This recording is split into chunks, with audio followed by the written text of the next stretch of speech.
Well, thank you very much, Professor Andrew McIntyre, for the warm words of welcome and also the kind invitation to join you here at ANU's College of Asia and the Pacific. I'd also like to thank members of the Diplomatic Corps for being here, and it's wonderful to see two good friends, Professor Peter Drysdale and Michael Lestrange. Are you a doctor, are you a professor? Probably all of those things together. But both men have made a huge contribution to Australia's diplomatic community, to our thinking around foreign affairs, and to paving a way for us to go forward. I had the pleasure of first meeting Professor McIntyre, as he mentioned, through the Australian-American Leadership Dialogue, and ever since then I've come to greatly respect his intellect, but also his deep commitment to the region and strengthening Australia's relationships with the region. And I say to you tonight, Andrew, to you and your colleagues, you are playing a vital role in Australia's intellectual conversation with our region, both within our own country as well as directly with our neighbours abroad. And so I think as we are in the Asian century and the many significant challenges and opportunities that creates, there could be no more important endeavour for you and your colleagues to pursue. So thank you very much. As we gather here in the Headley Bull Theatre, it would also be remiss of me not to make mention of this great Australian and internationally renowned scholar.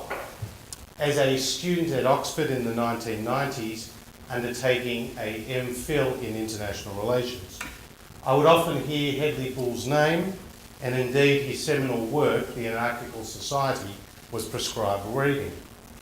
When first published in 1977, Bull's conception of international order in contemporary society, and in particular the way that, quote, great powers manage their relations with one another in the interests of international order, was truly groundbreaking.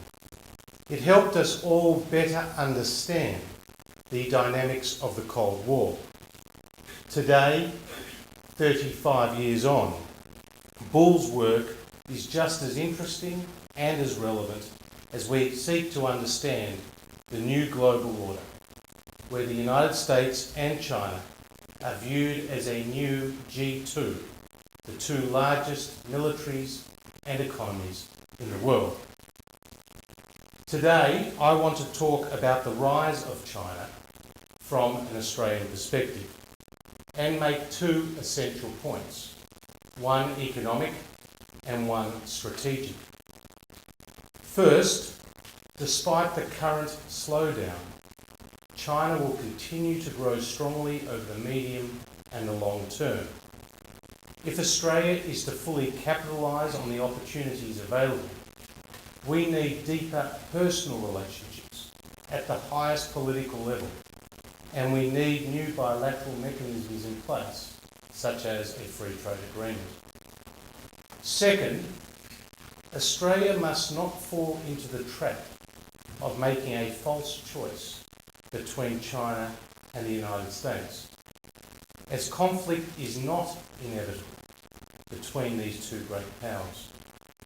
As China's overriding priority is economic development and domestic stability, it would be extremely wary of risking a conflict, even with an economically weakened United States.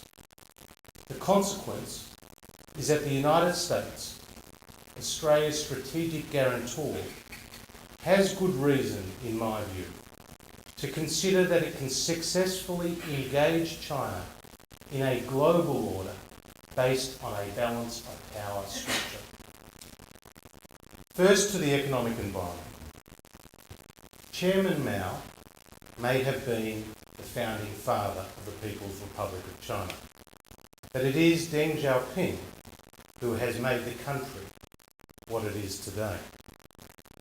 His economic reforms, the use of market-related strategies, including the welcoming of foreign investment, domestic competition, and a degree of private property rights, unleash the economy from the most destructive elements of the Cultural Revolution and the Great Leap Forward. To get rich is glorious, Deng is alleged to have said. Understanding that China needed some distance from the legacy of Mao, who was, in his words, only 7 parts good and 3 parts bad. The result is that the China of today is on a remarkable trajectory of economic growth. Averaging 10% growth year on year, China has increased the size of its economy 20-fold over the last 3 decades. It has become the second largest economy in the world and in the process lifted 350 million people out of poverty. To keep pace with this rapid industrialisation, thousands of miles of expressways, high-speed rail, hundreds of airports and millions of cars have been built. The country now has more expressways than the European Union combined. We'll build more than 20,000 new skyscrapers by 2025. Is the biggest single vehicle market in the world, producing more than 20 million cars annually for domestic consumption. And by 2020, we'll have more miles of high-speed rail than can be found in the rest of the world put together. China has also become the largest trading partner for nearly all its near neighbours, including Japan, India, South Korea, Philippines, Malaysia, Thailand, Taiwan, and of course Australia. Australia's annual two-way trade has grown from $113 million 40 years ago, when we first established diplomatic relations, to $121 billion today, more than a 1,000-fold increase. Australian exports to China grew 22% last year and now comprise 27% of our total exports.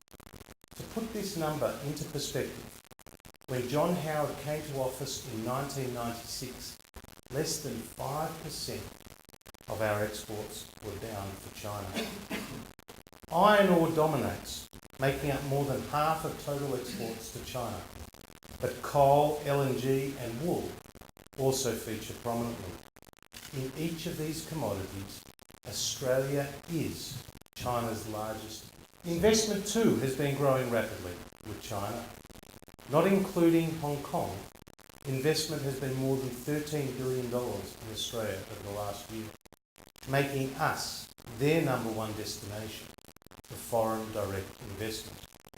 Austrade records that the compound annual growth rate in Chinese inbound investment into Australia has grown by almost 90% per annum since 2006.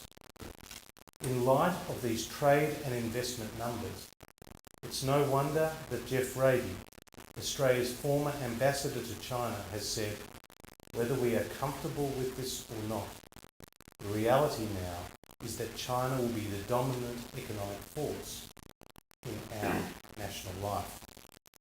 It is true, there are signs that China's economy is slowing down, but this is to be expected given the speed and the scale of the growth that we have seen in the years to date. Europe and America's woes are having their impact, with 55% of China's GDP trade dependent. China's exports to Europe, its single largest market, nearly 20% of total exports, are down 16% year on year. The impact of falling exports has been compounded by an over-reliance on domestic investment as opposed to domestic consumption as a source of China's GDP growth. In China, only 35% of GDP is consumption, a figure which will invariably lift over time. China also has a suboptimal demographic trend, where the average age by 2020 will be 37, compared to just 29 in India. This means that more people will be living longer, requiring services and support from a relatively smaller number of young people. this poses not just a major economic challenge, but also a social challenge too. But all in all, with annual GDP growth trending well above 7%, and the government having the capacity to either ease interest rates or introduce another stimulus package, China's economy, in the words of The Economist magazine, will, quote, not crash. In fact, in the medium and the long term, I believe China will only grow stronger. The process of mass urbanisation still has a long way to run. While 10 million people move to the cities each year, half of the 1.3 billion people in China still live in rural areas. Considering that China has 93 cities with over 5 million people, the mind boggles at the huge industrial capacity that will be created when these cities are both fully populated and infrastructure ready. Just a few weeks ago, on a recent trip to China, I visited an industrial park in Shanghai, one of hundreds that are found throughout the country. In this mini-city, there was over 45 Fortune 500 enterprises from America, Japan and Europe, employing more than 100,000 people, many of whom live on site and work in various manufacturing industries, from computers to passenger vehicles. The size and the scale of this undertaking was something to behold. The point is that hundreds of millions of Chinese are now getting the taste of what it means to have real disposable income, and they are hungry to get more. One doesn't have to look far in Beijing, Shanghai or Guangzhou for signs of opulence and wealth, and while this can create serious divisions and disparities, it also fuels aspiration among a middle class that has swelled to more than 300 million people. In each case, people are looking for opportunities to work themselves up the income chain. And when one understands that China's GDP per capita is still only 17% of that found in the United States, there is still a lot of room for China's wealth to grow. None of this newfound power and prosperity is any surprise to the Chinese leadership.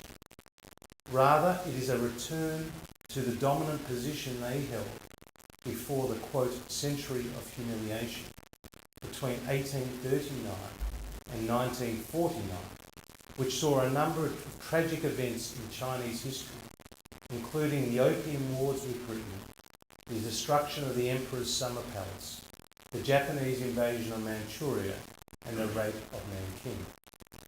As Kissinger emphatically points out in his book on China, quote, China produced a greater share of total world GDP than any Western society in 18 of the last 20 centuries. I'll repeat that.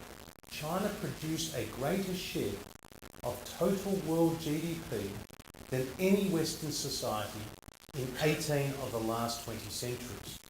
And in 1820, China produced over 30% of world GDP, an amount exceeding the GDP of Western Europe, Eastern Europe, and the United States combined.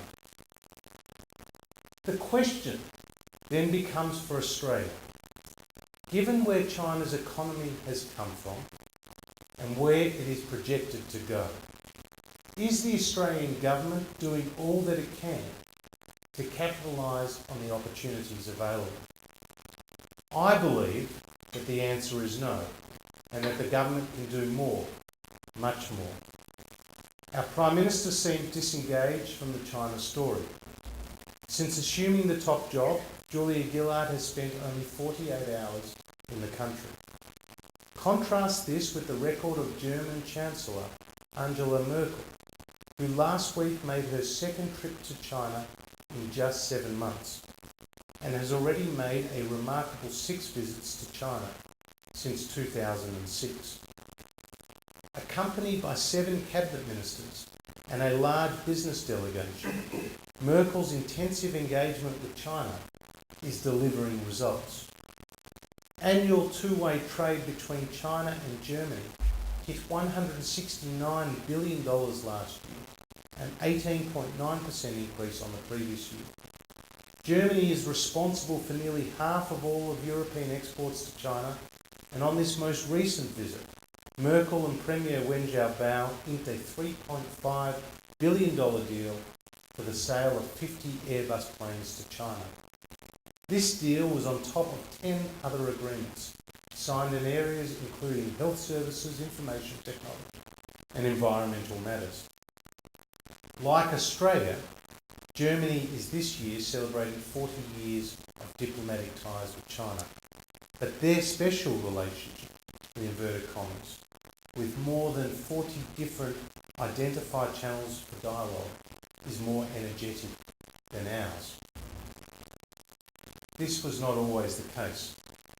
In the years 2001 to 2006, John Howard visited China 5 times as Prime Minister, including travelling with senior business delegations. In his autobiography, he talks of the personal relationship he enjoyed with President Jiang Zemin and the, quote, material contribution it made to bilateral ties, including the $25 billion LNG export deal agreed in 2002.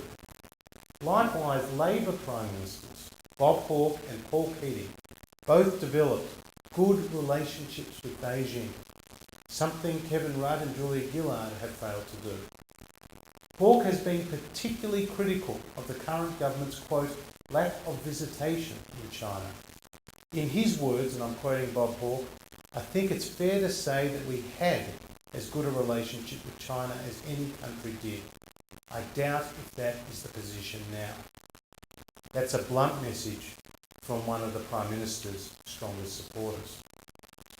In the absence of federal leadership on China, state premiers, including Ted Baillieu, Colin Barnett and Barry O'Farrell, have taken it upon themselves to fill the void. All have led substantial business delegations determined to open doors and win business for their state. With the Prime Minister lagging behind, it had no option but to take the lead. In contrast, Tony Abbott and Julie Bishop, on my side, have both been more engaged. The Leader of the Opposition was recently in China and has stated that in the event he is Prime Minister, his first overseas trip will be to Jakarta, with the second to include Beijing. Bishop has been to China 4 times in the past 18 months, the most recent of which was to attend the prestigious Bao Forum in Hainan, where no Gillard government member attended. Both Abbott and Bishop have proposed greater people-to-people links between the two countries. Abbott has given his support to the idea of an annual dialogue between business, political, academic and media leaders from the two countries, along the lines of the 2-decade-strong Australian-American leadership dialogue, while Bishop has committed the coalition to a reverse Colombo plan to enable hundreds of young Australians to spend time working and studying in the region.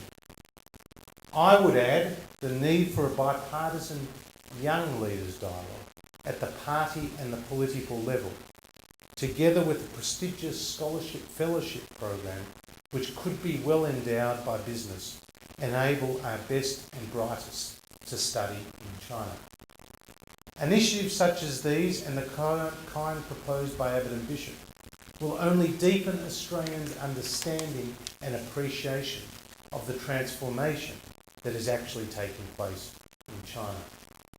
This will equip us to have what former Ambassador to China, Ross Garneau, terms, and I quote, a productive relationship of the future, which sees Australians speak from close understanding of how Chinese see the issues on which we seek influence and of how we ourselves are seen and understood. It must be said that the price Australia pays for a less than fully charged bilateral relationship is that significant opportunities to strengthen ties go unfulfilled.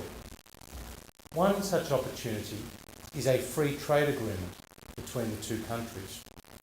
Negotiations were initiated in 2005 during the term of the Howard government. 18 rounds have passed with no agreement concluded. To put it in perspective, in 2005, New Zealand also began discussions with China over an FTA. It reached an agreement in 2008 and has since seen its exports to China nearly double. But for Australia, as a result of this impasse, we are missing out on an important opportunity to broaden the trading relationship beyond a natural resources focus. Financial services, education, agriculture and infrastructure all offer great prospects for deeper links which could be enhanced through an FTA.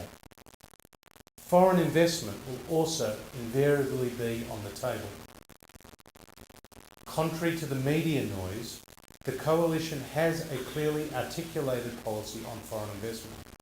We welcome and encourage greater foreign investment for its key to maximising Australia's productive capacity.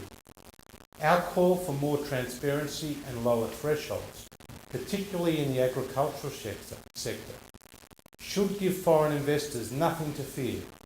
Rather, it will help debunk some certain myths that are peddled and enable a rational debate based on established facts to determine what is in fact in the national interest. But far more than just an economic agreement, a successful FTA would also be a positive statement of political intent. It would send a message to the leadership in China that Australia sees itself as a long-term partner. That is why an FTA is so important. So starting at the top, from the Prime Minister down, we must further develop the relationships and the mechanisms that will see our two countries continue to prosper together. Seeing our Prime Minister hop on a plane to Beijing to break the deadlock on the Australia-China FTA would be a very good start. The second topic I wanted to mention tonight was the strategic environment. Nobody can tell you with certainty how the future will play out.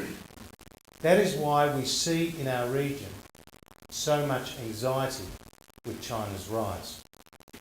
China's very presence as a great power is a challenge to the status quo. The Pax Americana that was in place following the end of the Cold War is no more, and many of our friends in the region, including Japan, India, Singapore and the Philippines, to name just a few, fear China as a new unchecked hegemon threatening to them.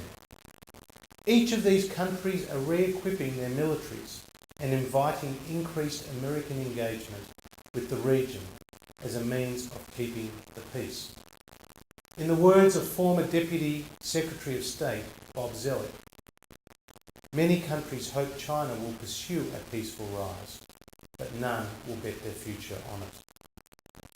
But do I think this will lead to inevitable conflict in our region and a battle between China and the United States? The answer is no. And I say this for three main reasons. First, China's priority is economic development. A major incursion abroad would take it off track and arguably threaten the very existence of China's one-party rule. The strange happenings, even over the past fortnight, with the unexplained absence of China's leader-in-waiting, Xi Jinping, gives us a taste of how opaque the power structures really are. China's leadership is all too aware that a lack of continued economic progress is a recipe for domestic instability. Already, there are regular demonstrations from Chinese farmers pushed off the land and a growing band of young people longing for greater political freedoms. Not to mention the internal troubles in Tibet and with the Uyghurs in Xinjiang.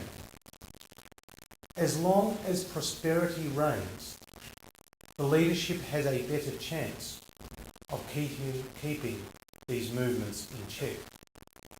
This means that China will do everything it feasibly can to fuel its economic machine. Maintaining an artificially pegged currency, flouting intellectual property rules, and trading with pariah regimes are all a means to an end. While the West keeps its distance from resource-rich nations like Zimbabwe and Sudan, China does the opposite, rolling out the red carpet for Mugabe in Beijing and sending thousands of its troops to Khartoum to ensure the oil runs free. We might not like this, but this is what China will continue to do. Second, if one looks at China's history as a guide, it is not a proselytising country determined to reshape the natural order.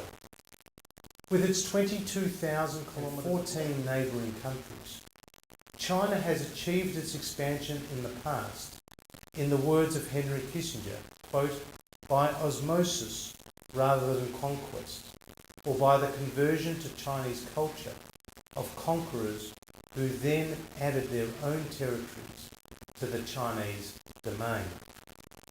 While it has been to war with its neighbours in the 20th century, including Korea in 1950, India in 1962, and Vietnam in 1979, I concur with Bob Zellick, who has argued that China does not, and I quote, seek to spread radical anti-American ideologies, nor does it see itself in a twilight conflict against democracy around the globe, or see itself in a death struggle with capitalism.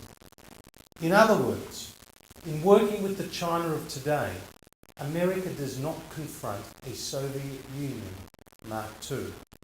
It is not a zero-sum game where one country's gain is the other's loss, and therefore it does not require a strategy of containment. The fact that American policy planners are sensitive to and clear about this is reflected in the recent words in Beijing just yesterday of US Defence Secretary Leon Panetta, and I quote, "Our rebalance to the Asia-Pacific region is not an attempt to contain China. It's an attempt to engage China and expand its role in the Pacific. It's about creating a new model in the relationship of two Pacific powers." This formulation is a positive roadmap for the future, where both countries can find a way to actively compete for mutual gain without any compulsion of going to war. The third reason I do not believe that China and the United States are heading for inevitable conflict is that from a military perspective, China's capability remains a long way behind that of the United States. According to the Stockholm International Peace Research Institute, China may be increasing its military spend by more than 10% each year to around $140 billion. But this is still less than a quarter of the annual military budget of the United States. I understand transparency with China's defence budget is a significant issue, but even allowing for this factor, the spending gap is still huge. So while China may sometimes threaten and cajole, the last thing they need or want is a conflict with the United States. I must say, with one caveat, and that is Taiwan. I believe if Taiwan sought independence, China would put all options on the table. Therefore, given China's relative military strength vis-à-vis the United States, its strategic goals are to modernise its military and maintain and expand its spheres of influence, including with North Korea, Pakistan, Burma, Laos and Cambodia, and to the extent possible push its historical territorial claims without risking a conflict with the United States. The most immediate example of this is China's activities in the South China Sea. China's decision to establish a legislature to represent the 1,100 people who live on the Spratly, Paracel and Macclesfield Bank Islands, and to establish a garrison command of PRC troops was a provocative act given the competing claims by Vietnam and the Philippines. China is also in a tense standoff with Japan over the Senkaku-do Islands in the East China Sea, which has seen mass demonstrations outside Japan's embassy in Beijing and the temporary closure of Honda, Canon and Panasonic factories in China. I believe the situation has the potential to spiral out of control, and it's a real test for the players involved. Indeed, when I was in China just a few weeks ago, the Japanese Prime Minister, Yoshihiko Noda, sent an emissary to Beijing carrying his personal letter to President Hu Jintao, in which he called for calm over the territorial dispute. While Australia is not directly involved in these competing claims, we do have a stake in the outcome. It is not about the significant fish stocks and gas reserves each of the parties claim, but about the freedom of navigation for more than 1/3 of the world's ships that pass through these vital sea lanes of communication. Australia, like the United States, would best be served if these sea lanes remain designated as international waters, allowing the peaceful trade and commerce. While Australia is right not to try and involve itself in brokering a solution, nor taking sides on particular claims, we do hope that the United States can continue to play a constructive role in calming tensions between the main players and in the process brokering a non-violent settlement based on an agreed code of conduct. This does offer the best possible chance for a peaceful resolution of the competing claims. In fact, these maritime border issues are a timely reminder to all of us of why it is so essential to have the United States deeply engaged in our region. As the world's strongest military, their very presence acts as a deterrent to aggressive behaviour, and should they retreat from the region or, quote, cede primacy, as some have called for, other powers would look to quickly fill the void. This would create, in my opinion, a dangerous imbalance. It would see heightened nervousness and a potential unwinding of key strategic alliances. Indeed, should the US retreat from the region, it would lose substantial credibility with other major powers like India and Russia, and important allies like Japan may take it upon themselves to go nuclear in order to safeguard their own strategic position. Not to mention Australia's own standing with China and others would be severely undermined were we seen to be walking away from our ally, encouraging the United States to play a lesser role. Nations are like individuals. They respect consistency and loyalty. I, for one, will not join the chorus of those who are critical of President Obama's speech to the Australian Parliament and the subsequent announcement that US Marines will be rotating through Darwin. Welcoming our troops from our ally is a logical and a necessary consequence of a commitment to the maintenance of peace and stability in the region. For these reasons alone, it would be folly for Australia to want anything but deep American engagement. We should be actually thankful that our steadfast ally, with whom we have shared interests and values, is, in the words of President Obama, all in when it comes to the Asia-Pacific region. Ladies and gentlemen, both China and the United States will need to display great statesmanship and mutual understanding if they are to harmoniously navigate the period who understands both countries as well as any is Henry Kissinger. And he has said that both China and the United States need, in his words, to take into account the other's nightmares, recognising that their rhetoric, as much as their actual policies, can feed into the other's suspicions. If challenged, Kissinger has said, the United States will need to do what it must to preserve its security, but it should not adopt confrontation as a strategy of choice. This proposition should apply to both countries. Australia has to be careful not to be dragged into making a false choice between the great powers.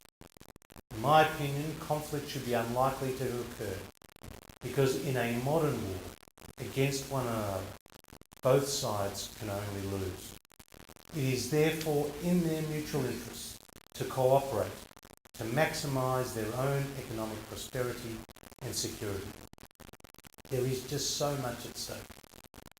If the great powers can avoid a tendency to rivalry and instead engage in competition in accordance with healthy norms, Australia becomes a big winner in the China game. In conclusion, in October 2003, the United States President George W. Bush and the President of China, Hu Jintao, addressed the Australian Parliament on successive days. These events went beyond the symbolic.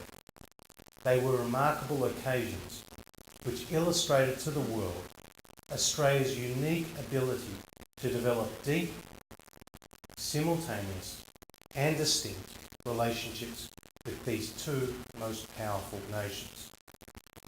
Now, almost a decade on, it is time to reassess. We have been the greatest beneficiary of China's rise, and there is more to come. But we have no room for complacency. We need to urgently accelerate our political engagement at the highest levels and put in place more effective mechanisms like an FTA. And we too need to avoid the trap of making a false choice between China and the United States. Both are great powers who, in the interest of their own security and prosperity, must get along. The more deeply engaged the United States is, the more stable our region is, and the better we all are, including China. Ladies and gentlemen, this is the challenge we face. The alignment of our economic and our strategic interests as we work with our friend China and our ally the United States to create a peaceful and a prosperous future. If we get it right, we have so much to gain. If we get it wrong, we have so much to lose.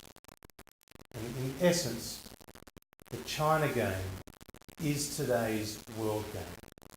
And Australia is placed better than virtually any other country on earth to play a winning hand. Thank you very much. Peter Drysdale, thanks very much, Josh, for a balanced and generally bipartisan view of the relationship with China. I have two questions. You mentioned at the beginning the importance of China's involvement in the global system as the important stabilising element in dealing with the rise of China. I'd like to draw you out on that because it seems to me that that's a central interest for Australia. And I ask you really, what can Australia do in that context to secure China's responsible stakeholder role, as Josh would call it, in the global system? The second question relates to that. Basically, I heard your prescription for the bilateral relationship as one of increased leadership dialogues of the kind we've had in the past, and the resolution of the FTA problem. Sure. I wonder, is there not something more that needs to be done than that? FTA doesn't really articulate in any grand conceptual way the nature of the relationship, the principles or reference points of relationships we need to have with China, and leadership exchanges are not going to do that unless they have a defined purpose or objective. So isn't there something more we need to do in a relationship with China than just more of the same, which is what you seem to be suggesting? Okay. Well, I'll deal with the second one first and say, in politics and in diplomacy, personal relationships matter. And so my point, Peter, was that I don't think we have those personal relationships at the top now that we had when John Howard was there, and indeed when Bob Hawke and Paul Keating were there. And I think that's the issue of visitation, which Bob Hawke talked about. And I tried to draw a parallel example with Germany. Now, we're in a great position to be in China and for their leaders to be here on a more frequent basis than it is. And so while we do have dialogues, we can broaden those dialogues out. And that's why I quoted Professor Garneau, because he says you actually have to have an intimate understanding of how you're being perceived over there, as well as understanding their perspective. And so I think that FaceTime is really, really important. Taking it at much lower level, you know, talking about the reverse Colombo plan, that's a positive step forward. I think it's fantastic that, you know, upwards of 150,000 Chinese students are in Australia every year, and that upwards of 350,000 Chinese tourists are visiting Australia every year. This is a wonderful way to engage. So I would say I'm not saying more of the same. I'm saying better than what we currently have, Peter, because I think that those personal relationships matter. The first question you raise about the global order and being a responsible stakeholder, well, that's the nub of the issue, because, for example, we're seeing atrocities in Syria, and you know, China, as a member of the Security Council, along with Russia, has been blocking that. I mentioned, you know, I didn't hold back in talking about intellectual property or an artificially pegged exchange rate, and I totally agree with Wayne Swan when he's come out and he said China should have more of a floating exchange rate. When there are human rights issues, we've got our dialogue where we need to make that vocal. And you know, there have been issues with the Uyghurs and trying to block people coming to Australia, or with the Dalai Lama. Look, we have to stand our position on those issues, and I think the Chinese will respect us. And we have to work in the confines of the international organisations to speak out when we think that China is going down the wrong path. So I think whether it's on the economic, whether it's on human rights, whether it's on intellectual property, the exchange rate, I think there are various mechanisms for us, Peter, to make it clear to China where we think that they could be doing more. Just as, by the way, we make it clear to the Americans we want them to have a fair, level playing field when it comes to trade, or the Europeans too. Here's what I've got. I've got Regan, Justin, up the back, over here. Does anyone else try and get in here? Let's take two at a time. Regan and Justin. Regan Song from Harvard School and economist, but I'd like to raise some questions about the political side of the story. Thank you very much for the expressing your view in a very articulate way. And you talk about a very high-level personal relationship. You talk about the mechanism we build in forging the bilateral relationship. You also mentioned about the remarks about U.S. Defense Minister recently. You also talk about the remarks from Kissinger. So I see there are certain elements and relating to the issue, rather philosophical. I think the issue is being raised by the former Prime Minister Kevin Rudd. A few months back, he wrote an article. In that article, he mentioned that the future orientation of the Chinese regime somehow is determined or be subject to the attitudes of a Western country towards China now.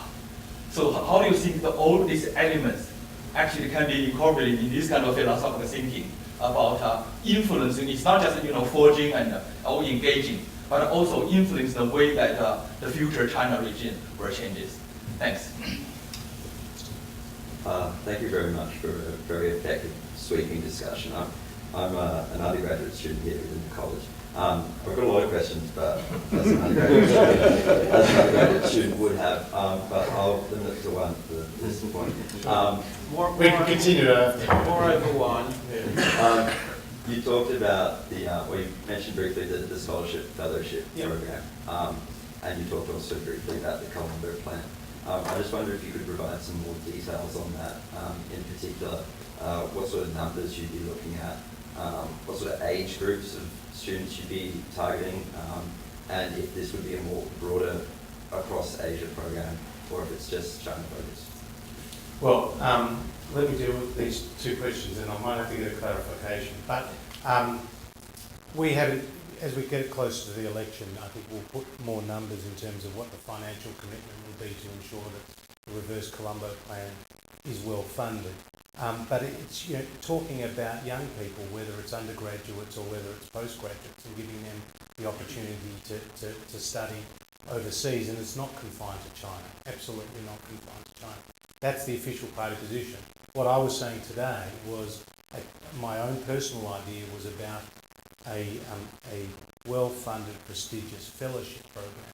Because you see all these business leaders in Australia who are saying, let's get closer engaged with China. Well, I'd be saying to them, please put your money down, right? Let's capitalise on this opportunity. If you want to get people in Australia, particularly young people, to have a better understanding of what's happening here, what better way to, you know, fund an equivalent fellowship? So I think there's a window of opportunity to go and tap the private sector, to put an endowment in place, which in that case would be directly China focused. And I don't know what Peter Drysdale's committee is going to come up with for their Asian Century idea, but I'm sure they're going to have lots of good ideas around greater engagement in this regard. But I just wanted to put that on the table, hoping he'd be in the audience. That's not asking the taxpayer to pay. That's just asking the government to take a lead role, because when the Prime Minister goes and speaks to these leading companies and asks behalf, and it should be a bipartisan approach, on behalf, you know, of the Australian people, let's create this endowment, make it a government policy. That's going to carry a lot more weight than a dean of the Asia School doing it, unfortunately to say. So I think this could be a major initiative. I think there's a window, and if you could do it, then you can fund, like the Monash Foundation does. But when I speak to the people at the Monash Foundation, they tell me overwhelmingly the vast number of people are off to Oxford or to American universities or to Cambridge and so forth. They're not actually taking those scholarships and going to Asia. And now obviously there's going to be the language challenges and so forth. But, you know, as we know, in our region, we've got some of the great universities. I mean, National University of Singapore's up there, you know, universities in Japan, University of Peking and so forth. So I think there are really good opportunities there. On your issue, so just to clarify, you were saying that how do we get is it the current leadership to be more modern in their thinking? No. The attitudes of a Western country Yes. or incumbent power towards the rising power now Yes. will influence the future direction and orientation of the policy and the regime in the future. The engagement now, the approach, Yes. basically is whether it's you believe the zero-sum game or the positive-sum game. Oh, well, I believe that current leadership. You come with the approach, right? Sure. No, not just your individual, you know. It's a philosophical issue about what... Whether the West sees... That's right, yeah. Okay, whether the West sees it as a zero-sum game. I don't think it does. And, you know, I think that's why the Panetta comments were really interesting. By the way, this visit, and I don't know if he's left yet, but he was in Beijing yesterday, this was the first visit that he has made to China in official capacity, but it was also the first time an American Secretary of State, Defence Secretary, had spoke at the Naval or the Army College or the Military College. And so what I read that as being is reaching out. And while I was in China a couple of weeks ago, Hillary Clinton was coming through after her trip here in the Pacific and the Cook Islands and so forth. So I think the Americans, you know, you've got to understand the context. Their most painful experiences in Afghanistan and Iraq. They've got $14 trillion of debt. There is congressional gridlock as to how they're going to pay back some of that debt. and they're talking about cutting $1 trillion out of the defence budget. Now, something's got to give, doesn't it? Something's got to give. Fortunately for us, it seems that they're placing a real emphasis on our region. But I just think the last thing any American government wants is to see a heightened conflict with China. And they don't want to see that over Taiwan. They don't want to see that over disputes in the East China Sea or in the South China Sea. So I'm much more positive. And I think someone like Henry Kissinger is having a significant impact, even in his elderly years, because he's written a very important book. He's published an important piece in Foreign Affairs not that long ago. And nobody doubts Henry Kissinger's credentials as an American patriot, right? In fact, a lot of people from the left have been critical of Kissinger in the past. But he's a former Secretary of State National Security Advisor who's saying to America, don't look for a fight with China. And can I just say one interesting footnote here is the US-American presidential election, because I think there has been a difference in the language that Obama has used and that Romney has used. And Romney has said on day one he's going to call China, call them for violating trade rules and for artificially peaking their currency. So that's quite a strong, position where Obama's been a bit more nuanced. So I think there will be a different tone if there's a Republican administration. But I think the overriding view in Washington is we want to stand up. We don't want to be pushed over here. We're not going to allow our interests to be trampled, or more importantly, we're not going to allow our allies to be let down. But we want to keep this at a level well below conflict. Yeah. I'm Brian Mandel. I'm one of these fellows at the auspices of the Dean of the College of Age Statistics, so I have to stand up for that now. I'm curious on one point. I like your point on we need more high-level engagement, and it's interesting that you compare Australia with Germany and Merkel, because Merkel's been criticised strongly in Germany for not going to China enough. In fact, if you compare Merkel's efforts to those of her predecessors, particularly from Kohl, he was there, positive amount of visits. Obviously, it's a fit. Yeah. I raise this not to sound like a smart aleck, but to make the point that everyone wants more engagement with China. Sure. Everyone's trying to do the same thing, and a lot of it is not on our side necessarily perhaps a willingness to go there. It's a willingness on the Chinese side to have us. To which your comparison on Pence's visit versus Clinton's visit, where Clinton couldn't see Xi Jinping because he hurt back swimming, and never got to speak at party school. How do you think Australia, therefore, can make itself more attractive to China so that we can actually have these visits? And what are the mechanisms you see for the next generation as the most effective to do that? Okay. Garen, folks, we're getting time pressure, so I'm going to ask questions to be short and answers to be short. A good question. So it's a quick question. Sure. The Trans-Pacific Partnership between the US and a lot of the countries in the Asia Pacific. What's your stance on that one? It's been criticised for being somewhat isolationist or containment related to China. And I was interested in what you had to say about that. Well, I don't think they've shut the door on China in terms of the Trans-Pacific Partnership. I think it's a good thing, because I think multilateral trade is obviously preferential to bilateral agreements. But the problem is, for the Doha round, we've just had nothing for so many years. So I think Australia's been right to pursue bilateral FTAs quite successfully.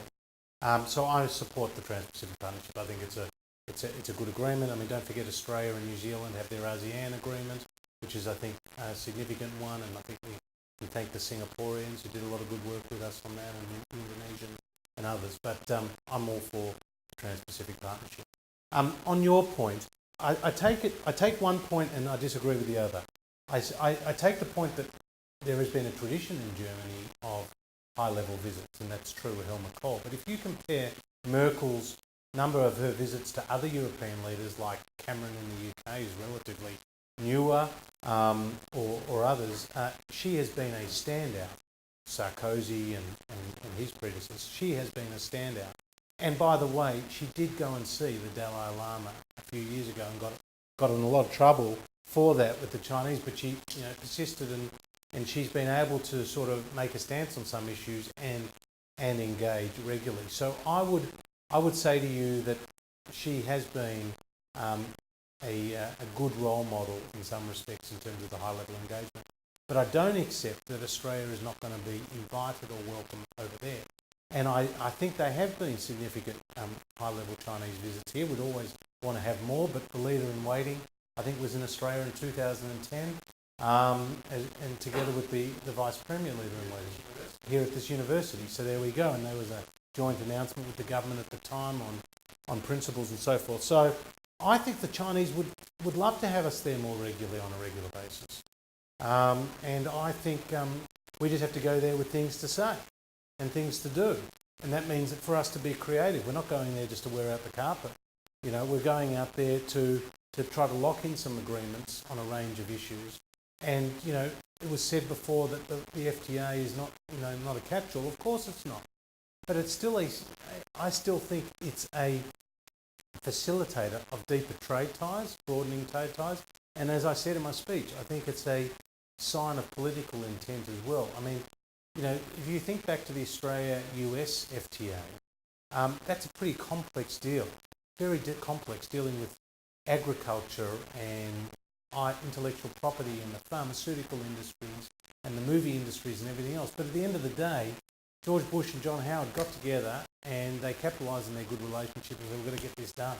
We're going to get this done. And it got done pretty quickly in that context. And obviously the relationship with China is very different, and the investment issue will be controversial. The agricultural issue may be a bit controversial, and a few other things. But let's get it done, because I think it will bed down a broader relationship.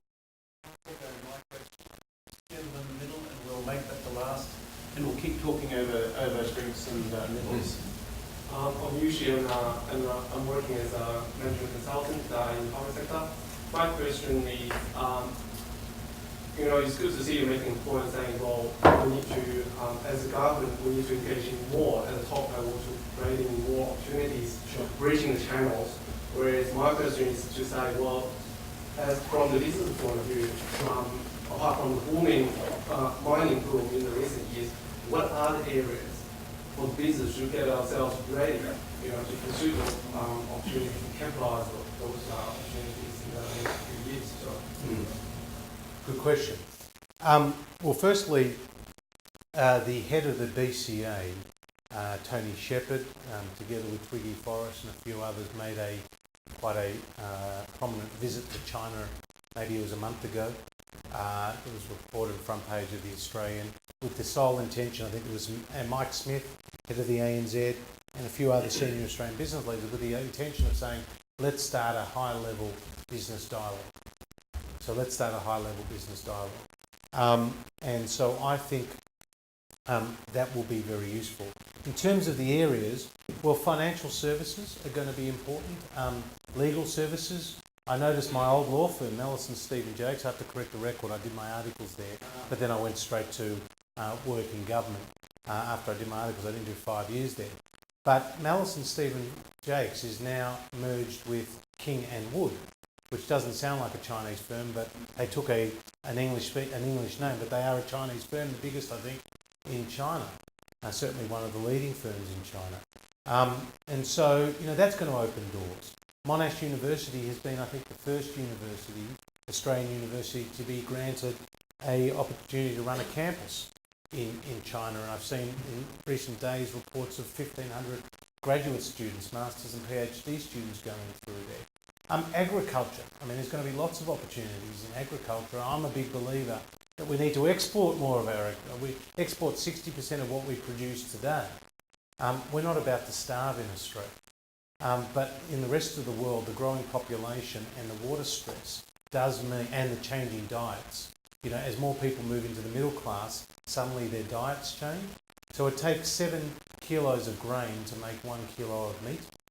And so, as people move in the middle class, they move off grain solely to a meat diet. And so we are in a great position.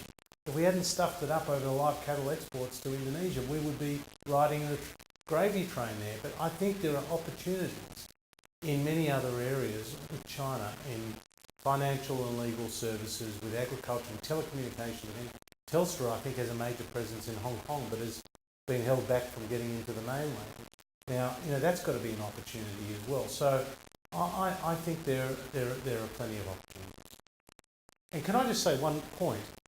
When I talk about higher level of engagement and visitation, I mean, I wrote a speech, a few days ago certainly, and I also published in the Australian. But last night, I turned on Lateline, ABC, and I saw footage of Dennis Richardson, the head of the Department of Foreign Affairs, speaking at a conference last night.